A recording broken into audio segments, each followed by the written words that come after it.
Selamat sore, apa kabarnya? Kebetulannya hari ini saya ada di kediaman Bunda Eti. Dan saya hari ini ingin sekedar berbincang-bincang sedikit dengan Bunda Eti yang akhir-akhir ini kita ketahui bahwa banyak sekali teman-teman kita yang terkena penyakit COVID. Dan kita ketahui kalau Bunda Eti kan sudah pernah mengalami penyakit tersebut. Dan saya pengen minta atau berbagi pengalaman dari Bunda Eti, seperti apa sih cara penyembuhannya terhadap penyakit COVID tersebut. Halo, apa kabar Bunda? Selamat sore. Dedek saya yang cantik sekali. Terima kasih, Bunda juga cantik kok. Bunda, saya ingin nih pengen ketahui, waktu itu kan Bunda pernah kena nih penyakit COVID. Seperti apa sih Bunda itu menghadapi penyakit tersebut, atau penyembuhannya seperti apa sih? Mungkin Bunda bisa berbagi pengalaman dengan teman-teman kita yang banyak sekali terkena penyakit tersebut. Silakan Bunda. Ya, terima kasih Dedek. Pertama terima kasih sudah hadir di kediaman saya. Terima kasih juga kita bisa sharing. Tujuannya adalah agar kita sesama saudara ya, sesama muslim, sesama umat manusia bisa memberikan penjelasan yang terkini tentang COVID. Saya kebetulan bertujuh sekeluarga kena COVID. Oh gitu ya. Alhamdulillah yang pertama dilakukan adalah menangis. Karena dengan menangis saya bisa merilis perasaan saya yang rasanya berkecamuk. Mungkin yang pertama kali berkecamuk adalah kalau orang lain merasakannya kena COVID sendiri. Kok nasihat tiba-tiba langsung bertujuh gitu ya. Pertama adalah menangis, kedua langsung mohon ampun kepada Yang Maha Kuasa karena mungkin banyak kesalahan yang saya lakukan. Lalu yang ketiga tentunya menghubungi dokter. Kebetulan adik saya ada yang menjadi dokter, ada sepupu, keluarga. Lalu disarankan kami isolasi mandiri, mempertimbangkan CT scan. Tapi karena saya dan suami ada komorbid, suami ada hipertensi, saya usia di atas 45 tahun, maka disarankan ke rumah sakit. Namun kami memilih di rumah, mempertimbangkan bahwa banyak teman-teman yang usia kita yang mohon maaf masuk rumah sakit itu nggak lama. Ya, stres ya, karena stres. Iya. Jadi dan saya orangnya penakut. Kalau nggak berani, kalau di rumah sakit nggak ada yang nemenin. Ya udahlah, kalau penuh mati di rumah aja gitu ya. Termasuk suami juga lebih baik kalau mau apa-apa ya udah di rumah saja. Sehingga kita memutuskan di rumah, namun tetap dalam pengawasan dokter dari Rumah Sakit Premier Bintaro, di mana keluarga saya bekerja sebagai dokter di sana. Pada akhirnya setelah saya evaluasi selama kami mengalami COVID tersebut dan sembuh, alhamdulillah semuanya. Namun proses penyembuhan itu berbeda-beda. Ada yang 2 minggu langsung negatif, ada yang sebulan negatif, ada yang 2 bulan baru negatif. Kenapa itu begitu beda-beda juga? Yang pertama tentunya disiplin. Disiplin pada diri sendiri, kemudian selalu berpikiran positif. Karena semua obatnya sama kan ya, obat covernya sama, kemudian vitaminnya sama, kemudian makanannya juga sama. Yang pertama saya ingin mengatakan bahwa karena kami isolasi mandiri, kita satu kamar mandi hanya boleh berdua. Lalu kita di dalam rumah harus berjarak 3 meter. Makanan dikirim oleh rumah sebelah, taruh di depan dengan nampan yang sudah ada namanya masing-masing. Nah, ketika satu kamar itu mau keluar ambil makanan, kita WA. Saya mau keluar, jadi nggak ketemu. Komunikasi semua lewat WA. Yang utama tips dari saya adalah gunakan handphone itu sebagai dokter kita. Artinya jam 6 waktunya sarapan, jam 6, jam 9, jam 12, jam 3, jam 6 sore, dan jam 9 malam. Itu waktunya kita minum obat, sarapan, minum vitamin, beraktivitas pagi ya, bangun tidur kan jam 6, sarapan dan beraktivitas. Jam 9 minum obat dan berjemur. Jam 12 makan pas sehat 5 sempurna. Tidur siang 1 jam. Jam 3 kita minum susu dan buah, lanjutkan dengan vitamin dan obat dari dokter. Jam 6 kita makan malam 4 sehat sempurna. 9 malam kita wajib tidur karena minimal tidur adalah 8 jam. Sehingga yang menjadi dokter saya adalah handphone. Dan kita harus disiplin pasti. Disiplin minum obat, disiplin dengan jam-jam yang sudah ditentukan oleh dokter. Selebihnya pasrah pada ilahi. Karena obat virus yang sebenarnya kan belum ada untuk COVID. Yang ada adalah bagaimana cara kita meningkatkan imun. Nah, yang saya tahu dari dokter saya punya alergi, saya dikasih tambah obat alergi. Suami saya ada hipertensi, dia dikasih tambah obat hipertensi. Anak saya ada sinus, dikasih tambah obat sinus di luar obat virus COVID itu sendiri. Kalau vitamin semua sama. Jadi ada tambahan obat selain obat inti ya? Iya, Obat utama. Iya, selain obat inti ada tambahan obat bagi yang ada penyerta, penyakit penyerta. Karena penyakit penyerta itu harus disembuhkan dulu menurut dokter saya, kemudian baru si virus COVID itu sendiri. Oh, jadi intinya kita harus disiplin dan mengikuti arahan dari dokter ya, obat-obat yang harus kita minum. Kalau boleh tahu Bunda, apakah ada obat lain selain obat dari dokter, misalnya obat-obat herbal yang perlu diminum oleh kita? Iya, saya minum juga obat herbal di luar obat dokter. Karena panik ya, dulunya panik terus pengen sembuh, apa aja diminum. Obat gede dokter diminum, vitamin dari dokter diminum. Kemudian juga saran dari teman-teman. Apa sih saran dari teman-teman? Misalkan saya minum air rebusan daun sirih. Jadi setiap kali minum saya selalu minum air hangat. Yang air hangat itu air rebusan daun sirih. Lalu besoknya saya ganti lagi dengan air jahe, air rebusan jahe. Besoknya lagi saya ganti dengan air rebusan serai. Besoknya lagi saya ganti dengan air rebusan ketumbar. Ya itu dari Dr. Zaidul Akbar kalau tidak salah ya. Ada teman yang suruh buka deh YouTube gitu.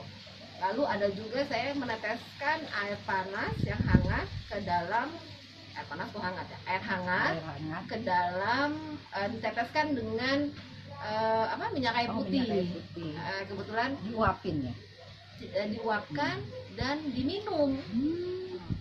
Kebetulan temen ada kasih dari Pulau Buru ya, Ambon. Itu diminum. Enggak kok, alhamdulillah waktu saya minum minyak kayu putih ya, tuh rasanya tuh dari hidung sampai tenggorokan sampai dada tuh berasa tuh langsung anget gitu. Nah waktu COVID kita ngerasa kalau kita tekan dada kita sakit, sesak, sakit, kayak nyeri lah ya gitu. Tapi kalau kita udah sembuh nih, kayak sekarang kan kita sehat ya, kita tekan gini kita nggak sakit. Tapi kalau dada kita sakit, waktu itu saya merasa sakit. Saya demam saja, tapi masih bisa merasakan makanan. Cuma kalau nafas tuh agak terengah-engah gitu. Kalau berbicara nggak bisa lama. Nggak bisa kayak kita ngobrol gitu, nggak bisa, harus narik nafas dulu, apalagi saya gemuk ya. Sudahlah, selesai. Nah, herbal itu sangat berpengaruh tuh kalau menurut saya sih. Di luar berjemur. Nah, saking pengennya sembuh, kalau kata dokter berjemur jam 9 15 menit. Buat saya enggak, sejam. Gak apa-apa deh, hitam eksotis ya. Mulai pada seneng wajah-wajah eksotis hitam-hitam keling-keling gitu. Ya dinikmatin aja, kan lebih baik sehat. Hitam gak apa-apa daripada putih tapi sakit, dengan hitam tapi sehat.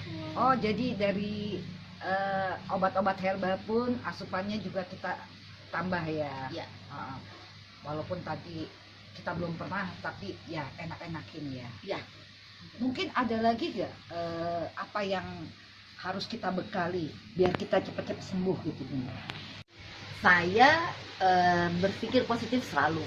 Wajib bahwa apa yang kita terima ini adalah bagian dari perjalanan hidup yang harus kita lakukan dan harus ikhlas secara spiritual. Lalu secara keduniaan dokter bilang kita harus bahagia, karena dengan bahagia meningkatkan imun. Apa yang saya lakukan? Yang saya lakukan adalah saya bernyanyi sendiri. Karaoke ya? Karaokean sendiri, buka YouTube sendiri, di kamar mandi sambil mandi bernyanyi. Biasanya mandi paling 10 menit, 15 menit selesai. Sekarang mandi setengah jam, 1 jam, sambil joget-joget sendiri, nyanyi sendiri setiap mandi. Lalu kalau malam sudah pada tidur anak-anak, saya juga karaokean sendiri di kamar. Sampai paginya tuh saya suka nyanyi sama anak-anak. Mama semalam nyanyi, kalian denger nggak? Sekalian terganggu nggak Mama nyanyi? Enggak, aku denger, tapi nggak apa-apa Mama nyanyi gitu. Nah itu juga mungkin dari semua anggota keluarga yang pertama kali sembuh 2 minggu negatif itu saya. Bahkan 10 hari itu kita udah coba negatif saya. Karena gimana caranya, yang tahu cara kita bahagia itu kan kita sendiri. Tinggal cari aja, mungkin ada yang senengnya joget-joget, atau ada senengnya masak, atau senengnya ngepel ya. Dengan itu bisa bikin bahagia, meningkatkan ini, kenapa tidak gitu. Saya senengnya nyanyi, walaupun suaranya nggak bagus ya saya nyanyi. Tadi saya dengar di awal kalau kamar mandi mesti 2. Itu seperti apa sih kamar mandi 2? Mungkin ada lagi yang misalnya cara pencucian baju atau makan. Mungkin ada hal-hal khusus yang harus kita lakukan terhadap penyakit COVID ini. Saya diarahkan oleh dokter bahwa satu kamar mandi itu hanya boleh untuk berdua orang. Di dalam kamar mandi pun alat mandi kita tidak boleh ada di dalam kamar mandi. Kita bawa, masukin ke dalam tas plastik gitu ya. Kita bawa kayak sikat gigi, sabun, pasta, itu nggak boleh gabung. Kemudian handuk kita nggak boleh gabung. Lalu handuk kita harus cuci sendiri. Baju yang kita pakai harus kita cuci sendiri. Cara mencucinya bagaimana? Cara mencucinya, ember di kamar mandi ada 2. Ember saya sama ember anak saya perempuan. Ditaruh air, lalu dikasih 1 botol tutup dari Dettol, kita celupkan, direndam 1 malam. Besok kita cuci sendiri. Jadi di belakang itu juga jemurannya yang kecil-kecil sendiri-sendiri. Jadi kita mencuci pakaian kita sendiri, merendam pakaian kita sendiri. Kalau mau pakai mesin cuci boleh, tapi sebelumnya harus sudah direndam dulu dengan air Dettol. Besok paginya kita cuci sendiri, jemur sendiri. Kalau saya bantu ngangkatin jemuran anak saya nggak apa-apa, karena kan sudah steril. Termasuk tadi ya alat mandi kita sendiri. Maksimal memang nggak boleh berdua. Kalau kita lihat di Wisma Atlet, itu pun mereka sendiri-sendiri. Di 1 kamar mandi, 1 tempat tidur. Maksimal pun ada yang 2 pasien 1 kamar mandi. Itu kenapa asisten rumah tangga saya nggak bisa di rumah saya, tapi saya kirimkan ke Wisma Atlet karena kamar mandi kami tidak cukup untuk menampung 1 kamar mandi 1 orang. Yang benar 1 kamar mandi 1 orang, 1 kamar mandi 1 orang, menurut aturan dokter. Tapi kalau terpaksa 1 kamar mandi boleh untuk berdua orang. Mungkin boleh saya tambahkan kali ya, tentang makanan pun sama. Maaf, tentang masih di kamar mandi ya. Di kamar mandi tadi mandi saya nggak pakai shower, tapi taruh di ember. Embernya harus dikasih Dettol baru kita mandi. Lama-lama kita kayak ngerasa kayak bangke ya. Saya pertama tuh Masya Allah Tuhan, Karena tidak betapa terbiasa ya. nistanya diri ini sebagaikan kuman yang sedang berjalan, sampai semua itu harus steril. Bahkan tubuh kita pun harus steril. Mandi pakai Dettol. Ingat ya zaman dulu kita korengan sama ibu kita Dettol. harus pakai Dettol gitu ya. Terus sampai baju kita pun harus pakai Dettol. Sampai begitu nistanya kah penyakit ini. Terus ya Allah, sebegitu nistanya kah saya sampai saya harus mandi seperti ini gitu. Awalnya nggak terima, tapi harus diterima bahwa ini bagian dari hidup. Makan juga sama, cuci piring sendiri. Jadi karena kami di sini banyak orang, 1 nampan isinya piring, sendok, garpu, gelas, ada mangkok, itu sudah ada nama-namanya sendiri. Di atas itu pakai serbet itu juga ada namanya sendiri. Selesai makan dicuci lagi sendiri. Gitu. Pakai air panas.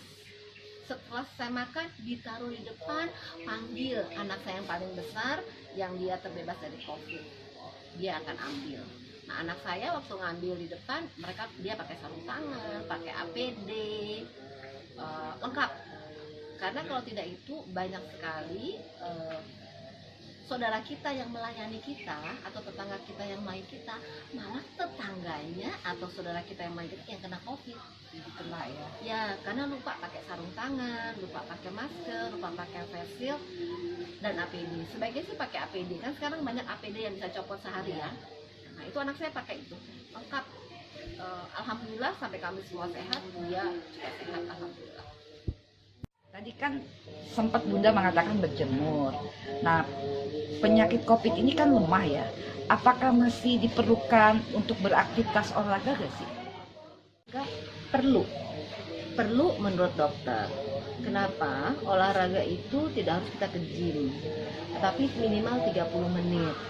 Di awal minggu pertama, karena nafas saya agak tersengal, olahraga yang saya lakukan adalah olahraga di tempat tidur. Apa yang saya lakukan? Mohon maaf, tangan saya begini, digerakkan, kemudian kaki saya naikkan 30 menit. Itu berasa kok.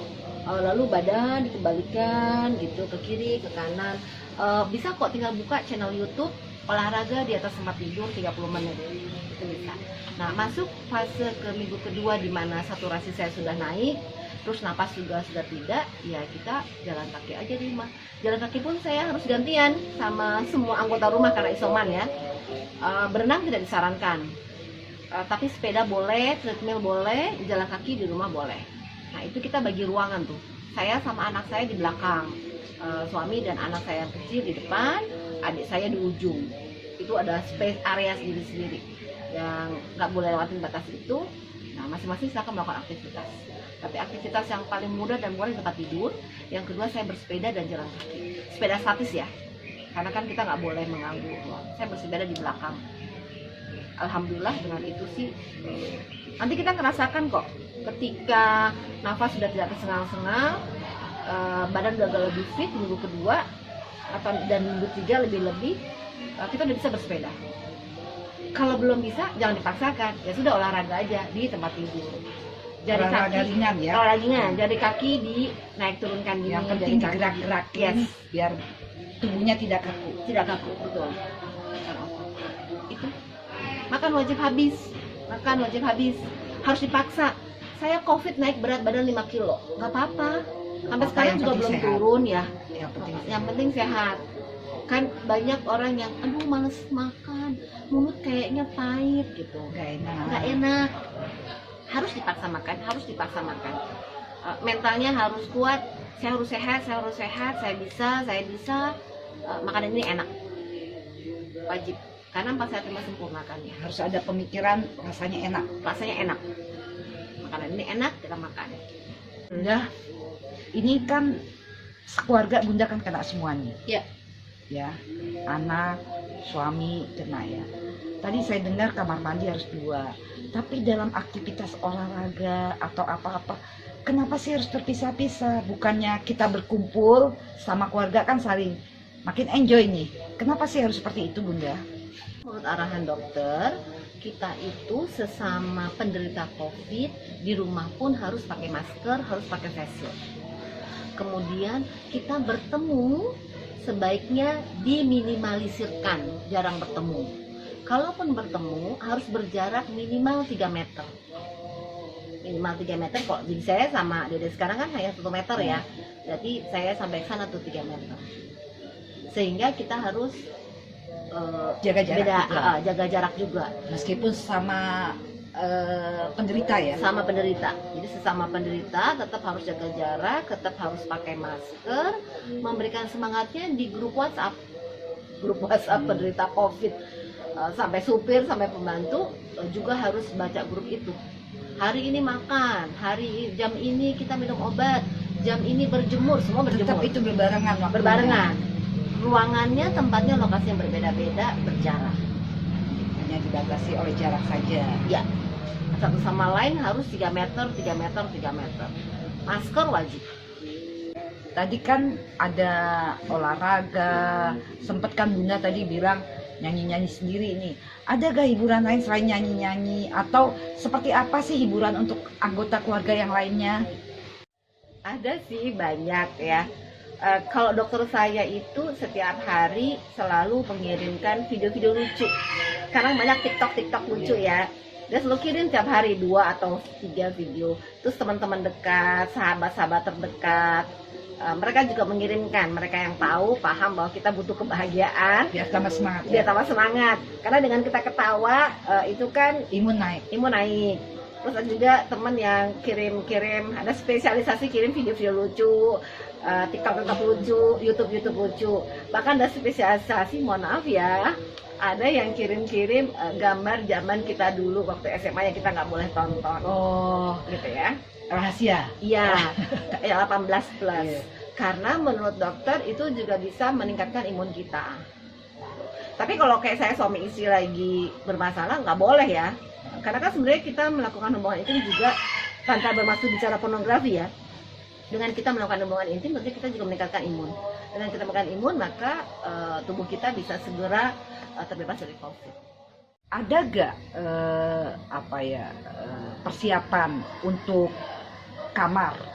Apakah di kamar itu harus ada apa alat-alat tertentu atau seperti apa sih yang Bunda lakukan? Karena awalnya kita harus masuk rumah sakit tapi kita memilih untuk di rumah, maka kita berusaha menciptakan rumah itu dengan perlengkapan seperti ada di kamar perawatan di rumah sakit. Jadi di setiap kamar ada tabung oksigen yang tanggung ya, nggak usah yang besar, yang 1 meter. Kemudian kita juga ada tabung yang kecil yang kayak tabung baygon. Kemudian harus ada suhu tubuh, harus kecek suhu tubuh, harus ada tensimeter, dan terakhir harus ada oximeter dan nebulizer. Kenapa nebulizer? Karena kami semua punya darah asma. Lalu kenapa? Nah, atas yang tadi, setiap pagi bangun tidur dan siang juga malam mau tidur, kita harus mengukur 4 hal yang harus diberikan kepada dokter. Yang pertama suhu tubuh, tensi, saturasi oksigen, sama tekanan darah. Itu kita buat dalam tabel. Nanti manakala dokter datang ke rumah, itu kita berikan sehingga dokter bisa memonitor. Analisa ya. Iya, per anak atau per individu itu setiap hari, pagi, siang, malam, itu suhu tubuhnya berapa, tensimeternya berapa, saturasi oksigennya berapa. Once ada yang di bawah 95, maka harus segera call dokter. Dokternya kan bisa kita telepon ke Center of COVID pun kita bisa telepon. Nggak tahu perkembangannya ya dengan Yes. laporan tersebut. Yang saya dapat itu juga dari teman, dari Rike, teman sahabat kita, dia juga bikin tabel sama seperti diarahkan oleh dokter. Saya pun melakukan hal yang sama. Itu sangat membantu. Jadi kalau kok nggak 100 saturasi kita, kok nggak 99, oh berarti kita kurang olahraga. Jadi harus pakai catatan khusus ya. Iya, karena kalau nggak dicatat kita lupa kan ya. Karena yang diharapkan adalah saturasi oksigen dalam darah kita, otak kita itu harus 99 sampai 100. Berarti kalau ada yang kurang, kita konsultasi ke dokter. Apa yang harus kita lakukan? Apakah kurang? Berarti kurang oksigen. Cara meningkatkan oksigen bagaimana? Sekarang banyak ya di YouTube. Kita harus sujud, lalu atau sambil ruku kita latihan nafas. Kemudian kita banyak minum air putih. Mungkin juga kita kurang tidur malamnya. Gitu. Karena orang COVID itu jujur ya, saya ngerasain di awal takut tidur, takut mati. Habis tidur tuh nggak bangun lagi karena banyak orang yang meninggal karena COVID kan. Jadi kalau malam tuh pengennya nggak kepengen tidur, tidurnya baru pagi, itu malah nggak boleh. Malam kurang baik ya. nggak baik kata dokter. Seratnya kurang. Yes, malam tetap harus tidur bu. Siang melek, pagi melek, istirahat siang aja 1 jam, terus melek lagi. Kalau ibu malam nggak tidur, malah dia tekanan darah turun, oksigen kurang. Tapi yang saya alami dan saya yakin semua teman-teman yang sudah mengalami COVID, dia pasti mengalami masa di mana mentalnya drop. Takut memejamkan mata, jujurnya takut mati karena banyak dosa, takut itu nggak melek lagi. Nah, yang menguatkan apa? Zikir, sholat, zikir, baca Quran, tahajud, itulah yang menguatkan mental. Kembali ingat kepada Sang Pencipta. Betul sekali. Alhamdulillah kan kita punya kelompok pengajian ya. Saya alhamdulillah bagian dari kelompok pengajian Islam Madinah, Taufikul Mudin, Al Amin dan sebagainya. Nah, teman-teman pengajian itu banyak yang memberikan saya cara untuk kita menenangkan diri. Karena kalau kita berzikir itu kan membuat kita tenang, hati kita lebih rileks, tentunya juga akan meningkatkan imun. Yang saya baca, saya dapat amalan dari pemimpin pengajian Al-Amin Pondok Indah, Kiai Haji Suharli, juga Ustadz yang membimbing saya pada saat umrah dan haji, disampaikan bahwa ada 3 yang kita harus bisa amalkan dimanapun kita berada dalam bentuk aktivitas apapun, yaitu hasbunallah wa ni'mal wakil, ni'mal maula wa ni'man nasir. Lagi lalu hasbunallah wa ni'mal wakil, la haula wala quwata illa billahil aliyil azim. Lalu hasbunallah wa ni'mal wakil, wala haula wala quwata illa billahil aliyil azizil hakim. Dah 3 deh. Ya, nanti kalau saya salah saya share ya di grup ya. Jadi kesimpulannya kalau dari penjelasan Bunda tadi, kuncinya pertama kita harus bersyukur, kedua berpikiran positif, yang ketiga ikuti arahan dari Tuhan. Memang ada yang hal-hal lain itu intinya untuk hanya menambah lah istilahnya plusnya ya. Dan sekali lagi terima kasih Bunda atas waktunya yang bisa berbagi untuk teman-teman kita yang terkena COVID, yang sangat bermanfaat sekali masukan dari Bunda. Terima kasih Bunda, selamat sore. Sama-sama, selamat sore di desa.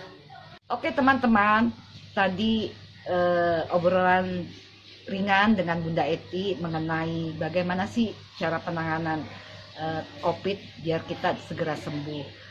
Dan itu aja teman-teman, mungkin kita di lain waktu kita akan berbincang-bincang lagi tentang topik yang lainnya. Terima kasih, selamat sore.